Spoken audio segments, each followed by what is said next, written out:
Welcome to the Personal Trainer Hustle. Personal Trainer Hustle. If you didn't know, you do now.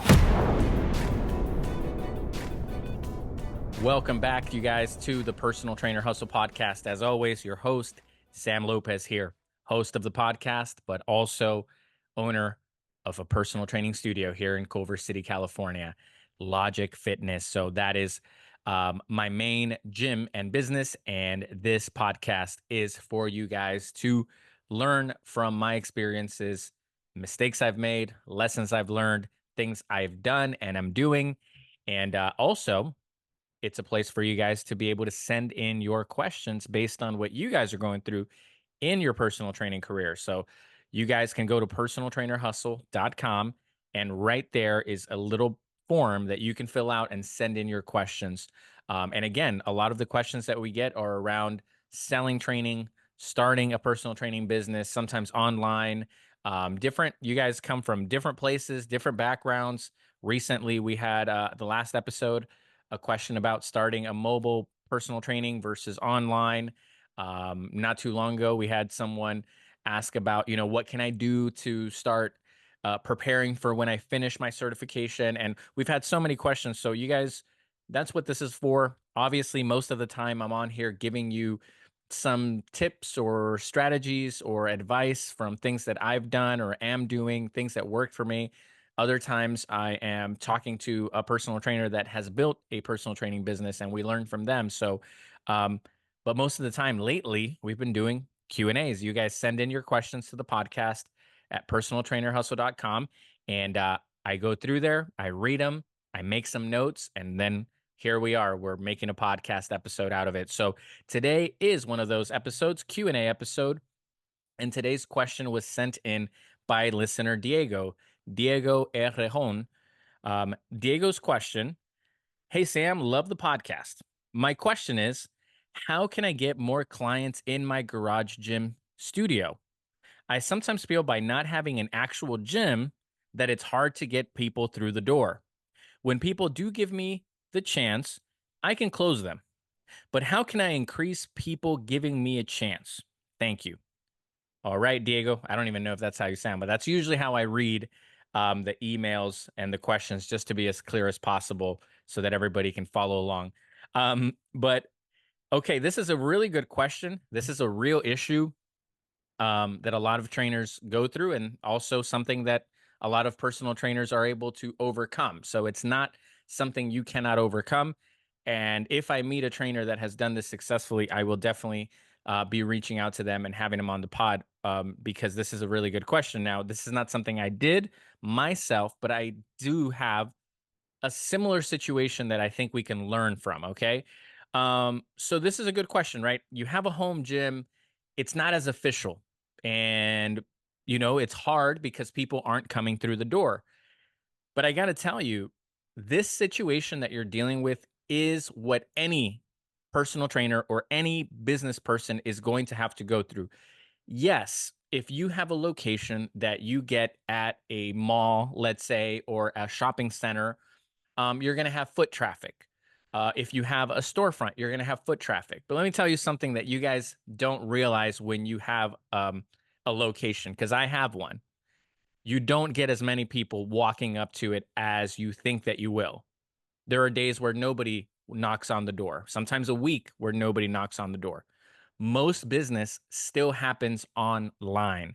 Most people that come to the gym or knock on the door, it's not really because they saw the gym, it's because they heard about the gym. And then when they saw it, they came in, or they came specifically to check us out or ask questions. So it's actually a misconception. Most people, just because they open their doors, doesn't mean that people are showing up. Most people are busy, especially when you live in a city. I was talking to one of our trainers, Fabio, the other day. He had to, have a day without his car. And he was like, dude, there's so many things that are happening in the city that like we don't see because we're just driving. And I thought it's so true. I get in my car and I'm going somewhere. I'm not stopping by places that I haven't been or places that I don't know about. And so you have to hopefully feel and get some comfort from that, then realizing that whether your business is in your garage studio or whether you have a storefront, the variable that you have to solve for is the exact same variable, because it's not about where you are. It's about your mission, your vision, your statement, what you're about, and all the things that we're going to talk about today. So today I wrote down just 5 notes, 5 things that I want to cover with you, just pieces of advice, things to think about, um, to help you with the question that you sent, right? How are we going to get people to come to my garage gym? Now, you claim that once you train them, you can close them. I'm going to take your word for it. I've been training for a very long time, and meeting a good salesperson is not easy to do. And, I would have a lot of questions, because when you're a good salesperson, you also can figure out how to get people to your gym. It's a lot of similar rules. So, I hope that you can close them, but the question is not about closing today. The question is about getting them in. And you say that if you get them in, you can close them. So I'm going to take your word for it. So let's get into it. Okay. The number one thing that I would say, if you have a garage gym, for any of you guys, because a lot of you guys do start in the garage, um, shout out to April in Florida, I believe. April, I hope that I'm remembering that correctly. I think you're in Florida. If you're still listening, um, we had an episode actually that we did together. We got on a call and we talked about her business, but she had a similar situation. So shout out, you just came to mind. So shout out April. But um, other people, right? So Diego sent in his question. So I'm letting you know, a lot of other people start in the same exact situation. I had a trainer that left our gym that also did a similar thing, and did really well, went on to do other great things with his career, and got a location and things like that. So it's very much possible to build a business from your garage. I've seen it happen. But my advice is, and this is sometimes hard because it's your own business, but again, this happens to all of us. This happens to me with my gym as well, and I have an actual location. But this is what happens. Sometimes when we start a project, sometimes we don't take it seriously enough, right? So you see it as like, oh, it's a garage gym, it's a garage studio, right? That used to happen to me a lot. I'm like, oh, it's just a little local business. It's just a little gym for personal training, right? And I would kind of make it small in my head, and I would make it small in my language, instead of taking some pride in it and making it the best that it can be. Now, this is a slippery slope, because I also meet a lot of people that have way more pride in the service or a product than sometimes, in my opinion, they should. They take themselves too seriously when there's nothing to show for it. So you have to have a very realistic view. But point number one I wanted to make is, the first thing that I would suggest that you do is that you take a good hard look at that gym and think about what this gym looks like when you point a camera into it. Okay. This is something that a lot of people don't realize, that I see, because I edit a lot of videos. So a thing that a lot of people don't know about me, and you wouldn't know based on how I record these podcasts right now, because I just do them on my laptop. But I have been somewhat editing videos for a very long time, right? I've used software to edit videos. I'm not an expert in editing videos, but I am pretty proficient in making some basic stuff, especially for someone that did not go to school for editing and things like that and production. I've been doing it since I was a kid, right? I was one of those kids in the early 2000s that would go skateboarding, and we would record ourselves. And so for some reason, I took to the camera, I took to the editing, and I always found a way to put something together, and I would share it with my friends and family, and we would watch our little skateboard videos. So I started very young in learning a little bit about videos and production and angles and cutting things and perception, and how music and sounds and angles all affect the way that people feel when they watch something. Why am I telling you all this? Because you have to think, you live in an online world as I do, right? I just said earlier in this podcast, I said most people that come to my gym, even though I have a location, it has a sign outside, most people still come based on the message that they saw online. And so what I would challenge you to do is look at your video, look at your gym, and make it look as something as special as you can when you point a camera to it. Because when you point a camera into something, people can't see what's happening around, right? Think of a movie. When you watch a movie, you're so in the movie, you don't realize that as that person was maybe, pretending to pass away on camera, there was all of these cameras around and lights and somebody sitting in the corner, and we completely don't notice that, right? Because part of the movie is the whole fact that we only get to see it from a one perspective. And so even though there are people holding lights, people holding microphones, there's a director watching, there's somebody else over here on the other side, even though there's other people, or sometimes even a set. Think about the sitcoms and shows that we would watch, right? Later on, you realize all of the rooms are only half of the house. The other half is for an audience or for cameras. So the stuff that we see on TV is not really there. Sometimes, of course, they go and they shoot scenes in real places. They're really in an office. They're really in a hospital, right? They're really on the freeway. But half of it is just half rooms that are built in order to make somebody see what the director wants you to see and feel what the director wants you to feel, right? So they build out a mock room, a mock apartment, and that's how they shoot the show. And we grow to love these shows. We feel like we know the apartment, right? But because of the magic of video. And so what the first point I want you to really start thinking about is stop thinking about your gym as just a gym. And I don't know, right? I don't know what your gym already looks like. Maybe it's a fantastic facility for all I know. It could already be a great facility. But if you have it within you, make it start to represent something that people will recognize and want to be a part of, right? Because what's going to happen is if you have a location that looks and gives off a certain vibe, then people, when they start to see your content, which is something that we're going to talk about in a little bit, when people start to see your content, they're going to start to recognize and imagine themselves there. Now, they don't know where it is, right? Think about one of the most popular podcasts out there, right? The Joe Rogan Experience, right? Some people love it, some people hate it, but this is one thing that I guarantee you everyone knows when I say Joe Rogan podcast. They know the studio. They know about the purple curtain behind somebody, right? And now lately, there's the Joe Rogan behind him. There's a sign on the wall, and then there's a purple background behind there's a curtain behind the guests. And we kind of know the studio. Now, do you know where that studio is? Do you know what it looks like on the outside? Do you know what street it's on? Do you know how to get there? Do you know how big the facility is? Do you know how big the parking lot is? You don't know. But if you got invited to this podcast, let's say, and you had a message and you realized you were going to get a bunch of popularity, you would go to that podcast, even though you don't know where it is. You recognize where you're going to record, and you understand how much of an effect this is going to have, right? So think about it like that, right? You have to create the scene, because most of the stuff that you're going to do for your gym is going to be online. And we're going to get to that in a little bit, but this is how you build your business. Your business is built online, right? How did I get your message? Did you telegram it to me? Did you fax it to me? Right? How did you send me your question? It's right here on my phone.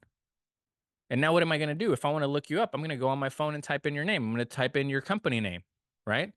So you have to start thinking that the first thing I'm going to see is going to be right here. This is how I'm going to figure out if I want to go to your gym or not. Not because I see it on the street, but because I see it here.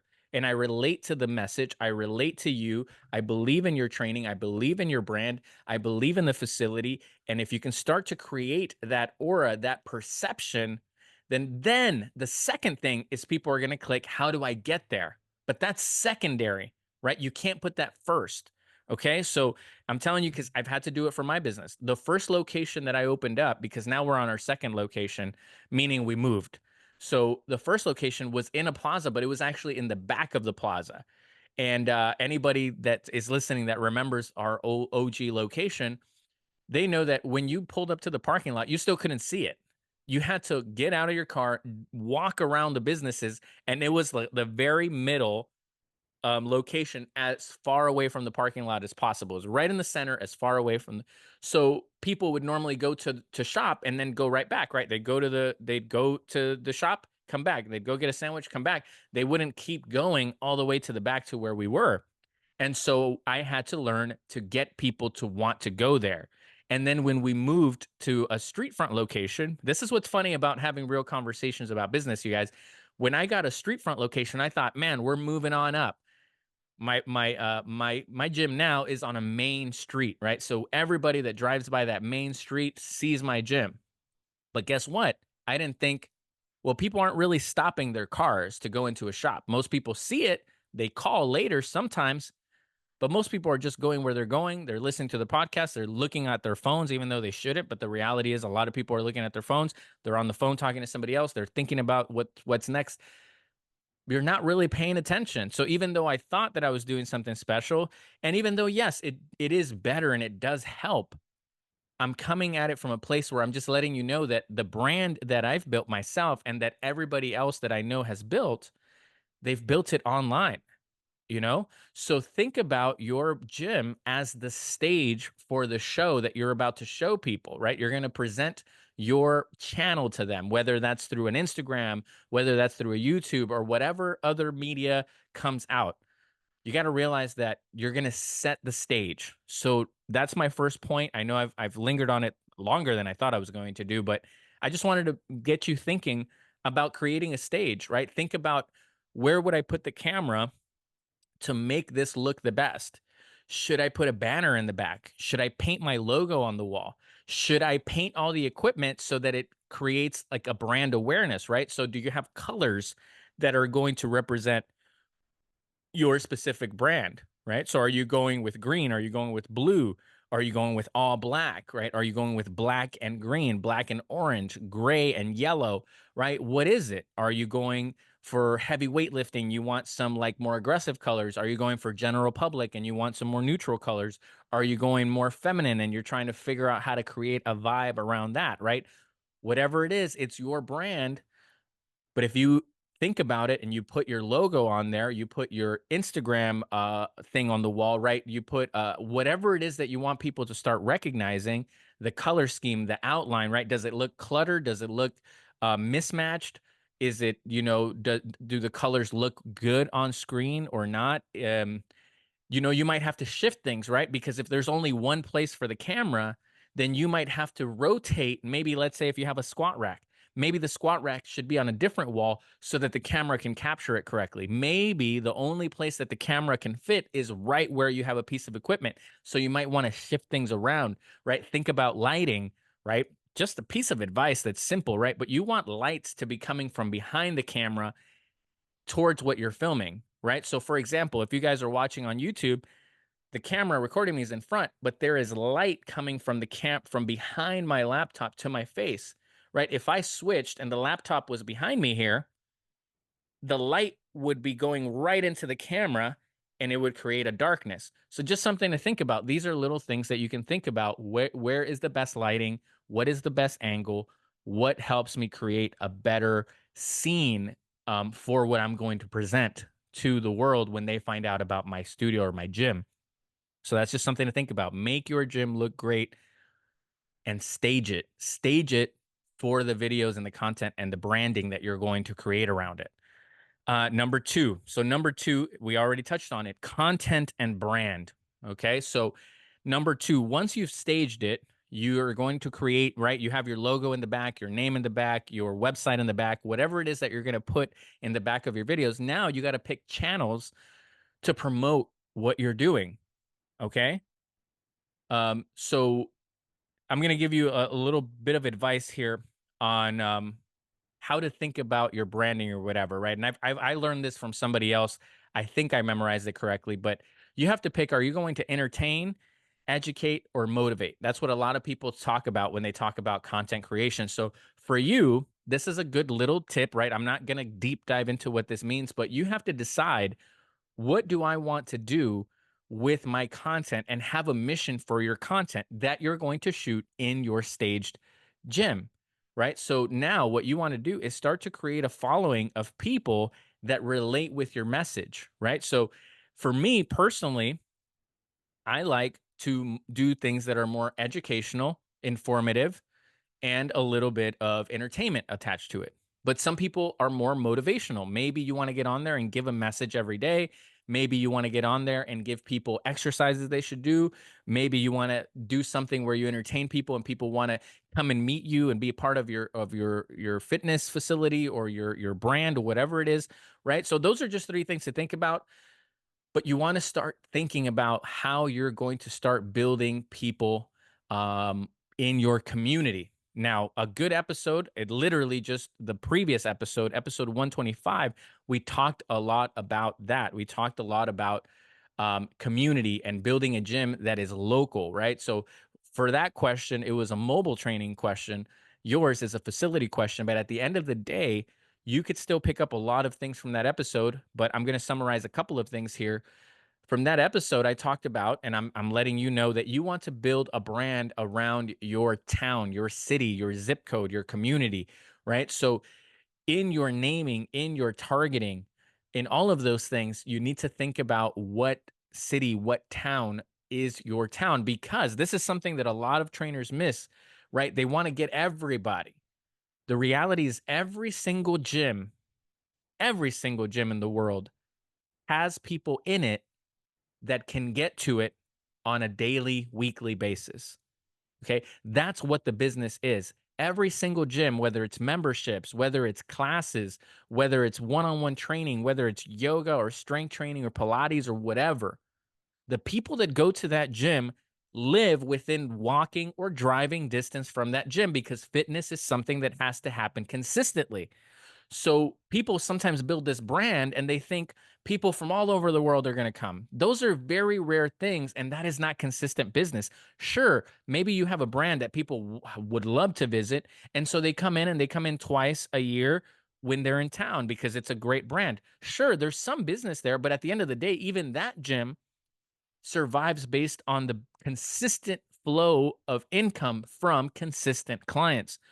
Why am I saying that? I'm just saying when you start to create your content, you have to think about your messaging, right? So, yeah, like I said, you got to entertain, educate, or motivate. You got to find your avenue, your voice.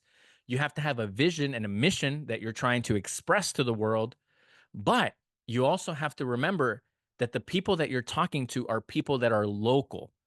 Okay. So you want to think about that because I see so many videos, I see so much content that is guided to the world when really you just want the people in your neighborhood, right? So you can talk about things that are in your neighborhood. You can use landmarks that are in your neighborhood, right? You can make an ad and literally speak to the people in your neighborhood. Let's say you live in a place called Charleston, right? That's a very popular name all over, right? So say, hey, Charleston, welcome back to my channel, blah, blah, blah, blah, right? Because you're talking to your people, right? So that's not a must do, but I'm just saying you got to think about that, right? Why would you do a message and spend so much time in something that people in other countries, other states are going to um, see when really what you want is just a small pot of people, right? You just need a certain percentage of the community that you're in to connect and want to go. Now, there's nothing wrong with building a brand that more and more people want to follow. That's great, but you still want to. You have to know your mission and what you're trying to get out of it. And what you're trying to get out of it is local people. If more people follow you from around the world, that's a wonderful thing. Maybe you can do something with it later. But right now, you're trying to get people to come into your gym, and the people that are going to come to your gym are going to come based on the quality of what your message is and the fact that it's close enough for them to get there on a weekly basis, right? Because I'm assuming that you want people to come in and train with you a couple of times a week at least, 2 times, 3 times a week. Those are people that have to be able to get to your gym fairly easily. If it's too far away, it's not going to happen. And trainers, sometimes it just goes over our head.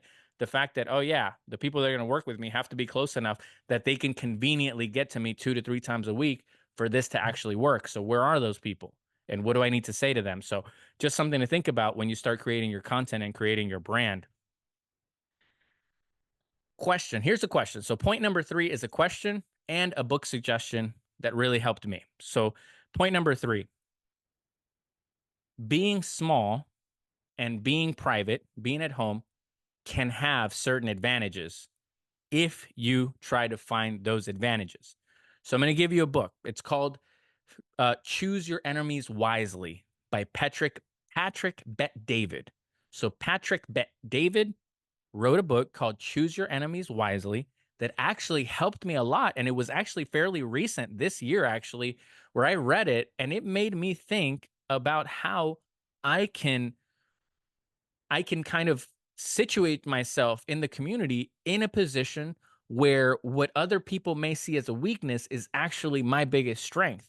So I'm going to share that with you, and I'm going to leave that up to you as homework to go and pick up the book, because you're going to get what you need to get out of it that I can't, because you're in your own situation, right? So the book made me think of something for my gym, and I know the book's going to make you think of something for your gym, right? But the main premise is you have to figure out, what do you have where you can compete that other people can't?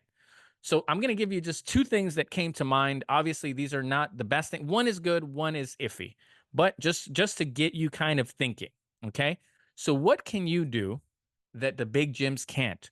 And that's just because I'm choosing big gyms. Maybe you want to compete with group gyms. Maybe you want to compete with online trainers, right? That part you have to figure out. But here's the point. When you have an in-home gym and you're the only trainer that trains there, you have the flexibility to have closer, better relationships with the people that you meet, with people online, than somebody who has a company. So, for example, a real life example, right? Me, now where I'm at with my gym, it's harder for me to maintain a relationship with all of the members at the gym. The trainers, each trainer has a better relationship with those clients than I possibly can, because my company grew. So even though I don't have a giant company, I still have enough people in there that I personally cannot keep a certain relationship with everybody. Or at least I can, but it requires more effort, more time on top of all the other things that I already have to do. So now I have to train the trainers, make sure we're running payroll, make sure we're doing ads, make sure the podcast is going, and still have time to create relationships with other people. So a smaller company or smaller brand or individual trainer has an advantage that I don't have.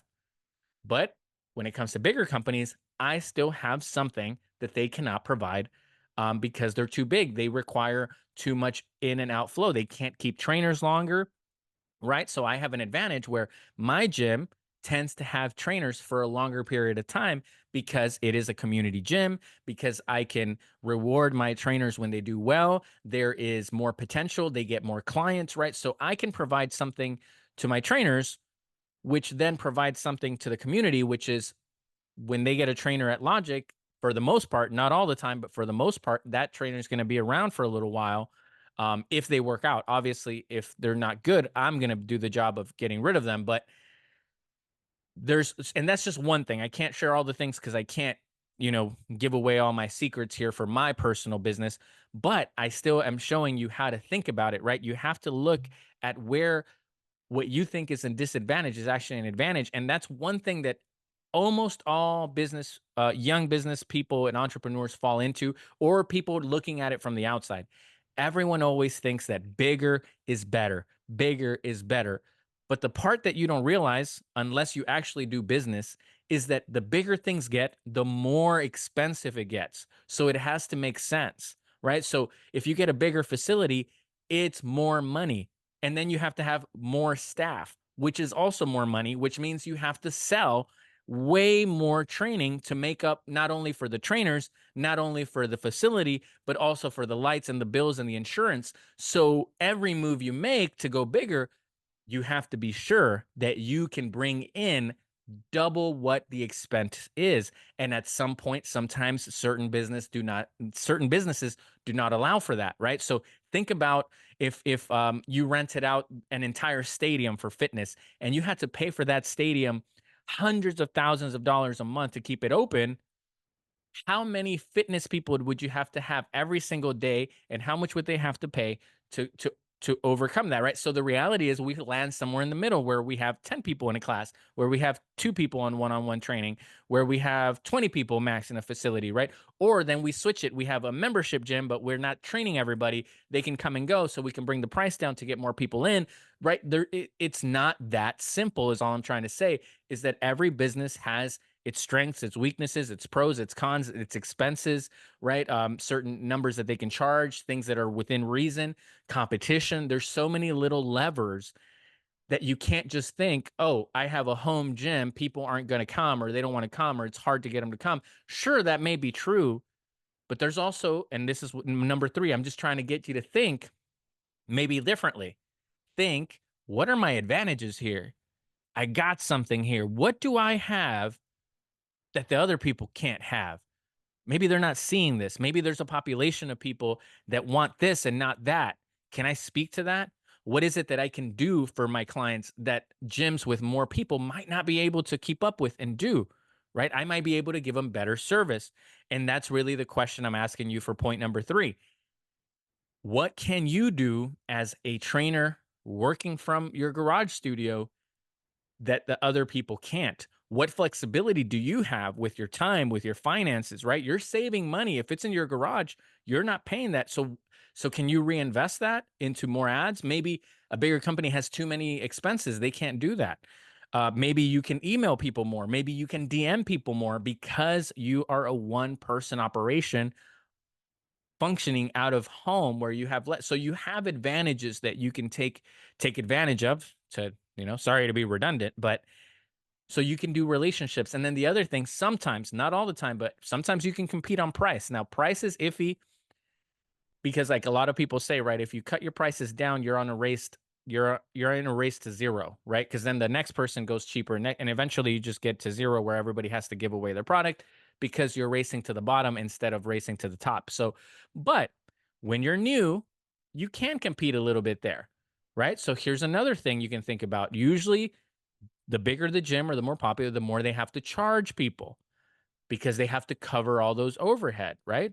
Whereas you might be able to do a little bit lower price. And so people, if the training is the same, they might be okay going to a garage studio because they're getting great training, right? Because you could do both. You can give them a great service at a lower rate. You have the flexibility to do that.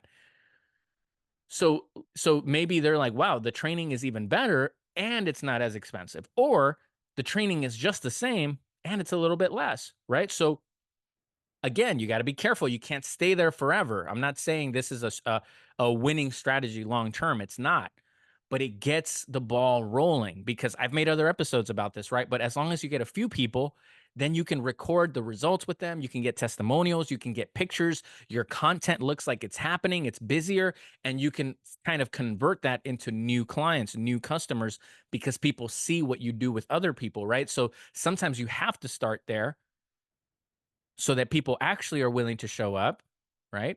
Or maybe your facility isn't as fancy, so then you also can't charge the fancy rates, at least not yet. But you can keep growing into it, right? I'm telling you, because I've started like that. In the beginning, I was like, man, I'll take whatever they can pay me. I just want to keep the lights on and keep going.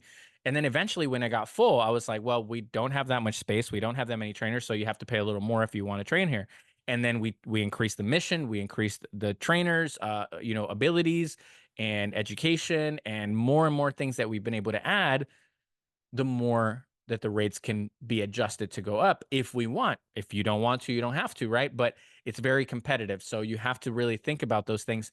But point number three is just think about what advantages you may have. And also don't forget, choose your enemies wisely. Patrick Bet-David, it's a great book. You should read because it's going to help you really think about it when you're home alone and, take some notes. That's just a side note. I always have a notebook when I read because you never know when something's going to hit you. You're like, okay, this is what I think I should do. So that's number four. Number three, I mean. Number four. Point number four is you got to go to them. Okay. When you're new, whether you have a great big facility or you have a small facility or whatever, the point is not the facility, is that you are a new company. And yeah, sure, you're actually going to have a harder time, but still, the point is you're a new company. So when you're a new company, you have to go to the people. You cannot wait around and have them come to you. And that's a big mistake that we make because when we start our own business, it's because we hope that good things come to us. But the reality is that's only later. Right now, you have to go to them.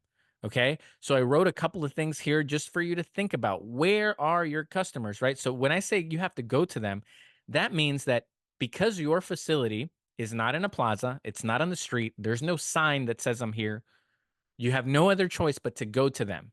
Okay. And that's on top of not, you know, either or. That's on top of the content that you're creating to create a brand, right? Because you're creating an online presence, you're creating an online message and a vision. You stage your gym and now you have a vision and you're educating and you're motivating or you're entertaining, whatever it is, you're doing that, but you're not doing that all day. So there are some days or certain parts of your day where you have to set aside an hour, 2 hours, 3 hours, as much as you can to go to your customers. So you got to ask yourself, where are the customers? They're going to be at the park. They're going to be at a local vitamin shop or nutrition shop. They're going to be, maybe at a local farmer's market, right? When we started, we actually paid to be part of a farmer's market in our neighborhood, and all we would do is we would go out there and give away free sessions and play games with people and like promote our name to get some leads, right? So we had to go to them. So whether you actually get a booth or you just go to the farmers market, right? I've also had friends that they would just go to the farmers market just to give away coupons because everybody in the neighborhood was there. So what's the point? The point is you need to go to them when they don't know you. You have to make them know you. You have to make some noise. You have to get out there and let them know that you're part of this community. And again, they're going to go and check out your social. They're going to go and check out your website. So they're going to see that stage that we talked about, number one. They're going to hear the message that you put together. They're going to meet you and ask you questions in person. And then when you say, this is where my gym is, at that point, they're going to come because they're already invested. They already like you. They already like the message. They already saw where they're going to go and they're going to meet.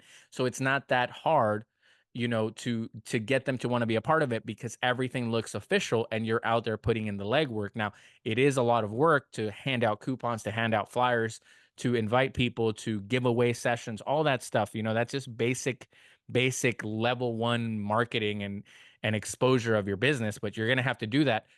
So that's, you asked for my advice. That's my advice.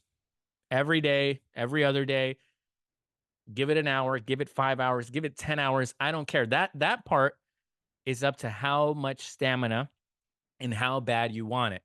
Okay. And also your schedule, right? If you're a parent or if you're in school or whatever, certain things, make it difficult, but a lot of it is just our work ethic and how much work and how badly we want something to happen. So if you want it to happen bad enough, you're going to follow all these things and you're going to get out there with some coupons, with some flyers, with something, and you're going to make your presence known. You're going to invite people to come to your gym. Okay. So that's number 5. Number 4, you got to go to them. You cannot wait around at home, and you cannot. This is another one before we move on. You cannot, because a lot of you guys do this. I know you do because I see it all the time.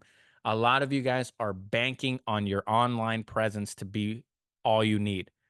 Eventually, it can be, but that takes time. That takes mastery. That takes, a lot of different things, a lot of experiences, a lot of mistakes.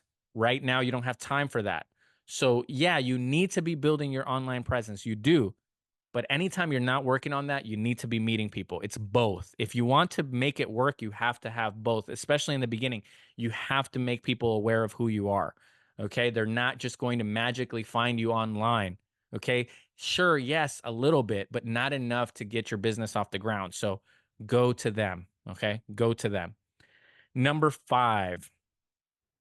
Number 5, I'm glad we're talking about this today. It's something I've been wanting to cover for a while because this is your website. This is your landing page. Okay. What does this mean? Right. So, number 5 is you have to have a great website. When I say a great website, I don't mean that it looks amazing. It doesn't mean that you're there with your 6-pack abs exposed. It doesn't mean that you have the best pictures, the best, you got a graphic designer and it looks amazing and all this stuff. That's not what I mean when I mean you have a great website. All of those things can be a part of it. What I mean when a great website is when people go to your website has to speak about the benefits of working with you. It has to let people know what you do, how you do it, why they should be a part of it. Okay. All the who, what, when, where, hows. Remember those from school? They apply right here, right now. When someone goes to your website, because that's usually where people are going to go. Now, I understand in our more modern society, if you want to call it modern in some ways, um, a lot of people are just going to message you through social media. That does happen. That's why your content and your message and your information has to be there. Some people might just call you or DM you. But a lot of people, you're going to want to send them to something that sells them. Okay? So when I say great website, the website has to have enough information to sell them on the idea of training with you over somebody else. So why is a website still important? Because a website still holds more information for them, and it's structured, and it's organized for them so that they can read through and understand the story and the benefits, and it leads to them making a decision to want to train with you. Which social media doesn't do as good a job, right? It's not organized. It's just different posts with different messages every other day, but it's not concrete. You got to think, when you give away coupons, when you're going to give away flyers, that's just like a really cold approach. But somebody might be a little interested or at least curious in that moment, right? Your job is to make them curious. So when somebody sees a sign, let's say for my gym, right? When they see the sign outside, they become curious. They don't know me. They don't know if they want to train. They don't know what we do. But what they do know is I'm going to go to that website and I'm going to get some information. Let's see what this is about. So your job is to make sure that the story that is told, right? That's your channel. When people go there, the message has to be clear. Who you are has to be clear. What you do, what your mission is, what you do that other people don't do, the pictures of your gym, the directions to your gym, the phone number to your gym, content that you've recorded at the gym, whatever it is, an introduction of who you are, questions that you answer, frequently asked questions. Maybe you could put a video on there saying, hey, these are the 5 questions people ask before they come to the gym. Then boom, question number 1, people want to know where we're at. People number 2, what are the benefits of coming to a small gym like this? How long have I been training? Why did I get into training, right? Whatever it is that you do, you have a mission, you have a vision, you have a message, and your website is the place where people go, and in their own time, they scroll around and they have to get information. So when I say a great website, people don't buy because they see a six pack, and people don't buy because they see great graphics. What they buy is, does this make sense as an option to solve my problems? And a lot of times as trainers, we fall into this wanting to show off instead of thinking, okay, what does somebody who's curious about fitness, what's somebody who's thinking about working out with me, what do they want to know? They want to know what results I can get. They want to know my approach. They want to know how I keep them safe. They want to know what benefits. They want to know, what I do and what I don't do, what I stand for, how it's going to look, how long it's going to take, right? Whatever those questions are, everybody's different because everyone's vision and message is different, right? So I can't speak for you. I don't know if you want to train older people. I don't know if you want to train bodybuilders. I don't know if you want to do more rehab. I don't know if you want to do more circuit training. I don't know if you want to train more men, more women, or both. I don't know that. That's why you have to figure out your path, your message, and make it all blend together. So again, remember what I said, make your gym look the part, stage it. Why? Because now when people go to the website, the pictures in there are also going to be of your gym, not the street front, right? In my gym, we don't really show the street front very much. We show what's happening inside, and then we put the address, and the address lets them know where they're at. So when they look at the address, they go, oh, directions. Oh, it's 5 minutes away. It's 10 minutes away. Cool. I got it. That's all I needed. So if you have the directions on your website, that's really all people need. They just want to know how close it is. And if you want, you could show the outside of the studio. Maybe you do a tour of the gym, right? Where you start outside. Hey, this is my gym. Come on in. Boom, boom, boom, boom, boom. This is where we keep this. This is where we keep that. This is how I keep people cool. This is where we do these workouts. This is the stretch table for those people to buy. Whatever it is, be proud of it. Stage it well. Make it look great, and then put it online. And then get people to want to come to it. So the website, it's a whole nother thing that you have to work on all the time. So when you're not creating content, when you're not training people, when you're not out passing coupons, then you should be home trying to get your story on your website to make more and more sense. Sometimes I'm like, I should just do something where you guys can hire me to work on your website with you. So, you know what? I'm probably going to just put something on there after today's episode. And you guys can just send me an email and just ask about it. We could figure something out. Obviously I can't work with everyone one-on-one, but maybe I can at least meet up with you virtually and coach you through just putting that together because it's important, your messaging and your structure of your website. The most important thing is the message that the client gets, not so much what you think looks good. And that's a very difficult thing for just humans in general to think, right? We usually think about what we want, what we like, what we offer, and we don't think about, yeah, sure, that looks great, but maybe that picture is intimidating. Or sure, that looks great, but that picture is of an outdoor workout and you're trying to get them to come in, right? So just getting that cohesion in your website is very important. It should show your gym, it should show you, it should show your message, it should show how to contact you, it should show why they should contact you, and it should show how to get to you. Those are the main, most important things that people are looking for once you get them to go to the website. So working on your website is very important. And then the rest of the time is getting them to go there, right? But again, the last thing I'll say about the website is it is your website is made to sell them on trying it. And the great ones, sometimes if you have a good enough brand, people will buy on your website. But for training, most people want to try it out. They want to visit or they want to talk to you. So you can set that up where it's like, hey, the whole website is just giving you enough information just to give me a call so we can talk 10 minutes, right? You can just sell a phone call. You can sell a Zoom meeting for 10 minutes and say, hey, it's a free 10-minute Zoom for you to ask questions and for me to know about your goals and how I can help you. Click here and then boom, or call this number, boom, right? So but again, it's like anything, it's percentages, right? You probably have to get 100 people for one person to contact you, or 200 people for three, something like that. Everybody's number, the better it is at converting, the more people are actually going to contact you. The worse it is, right? If you have a very bad website, you might have 10,000 people go to the website, but nobody actually calls. That means that you did the front end work, but you're not doing the back end work, right? But if you only do the back end work where you're like, Sam, I've got a page, I've got a website, I got whatever. Well, now you got to go back and do the front end. You got to force people to go to the website. That's why I said go to them in one of the points, right? Create content. The content has links. Your website has it has links to your website. When you give away a flyer or a coupon, it should have a link to your website, right? It's all going back to the website because the website is the part that actually allows you to talk to them and give them your message. If you guys listen this far, I'm going to give you one last tip about a website. One of the easiest and best things you can do is grab a video camera and record yourself talking to a potential customer about your vision, about your mission, about how you do it, and about why they should give you a try, right? Introducing yourself in a video format is very helpful. I learned that from Tai Lopez many, many years ago. He just did a free YouTube video where he was talking about it, and I just decided to try it. And I just followed his strategy: who, what, when, where, how. I had some notes. I put a camera up, and I said, "Hey, my name's Sam Lopez. I'm the owner of this gym. Our gym is about blah, blah, blah, blah, blah. For our community, this is this and that.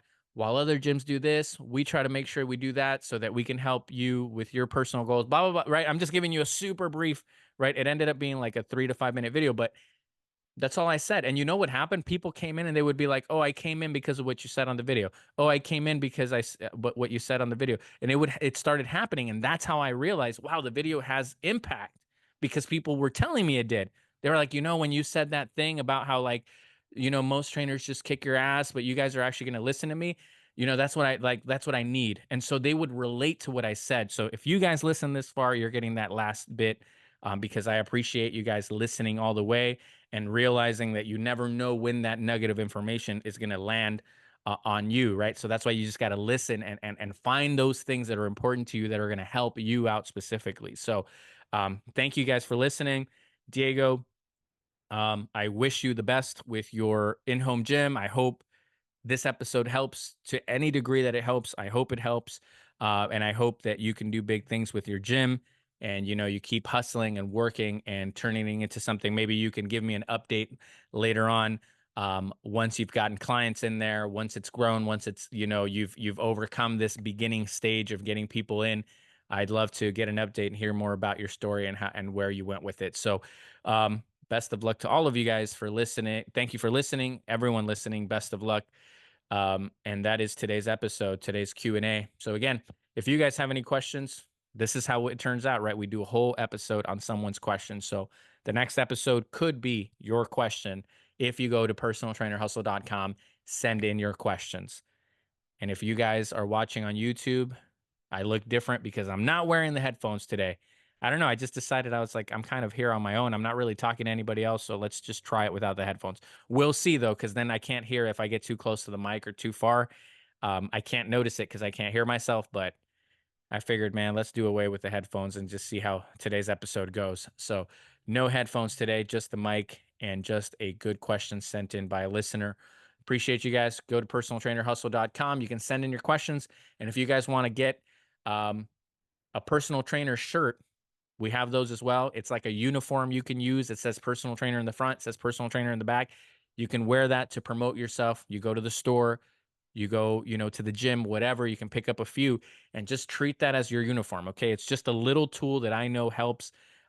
It's helped me. It's helped my trainers. Just a few weeks ago, Fabio was getting some food. He had his uniform on and a conversation started. This woman was like, "Where do you work? I want to come, blah, blah, blah, blah."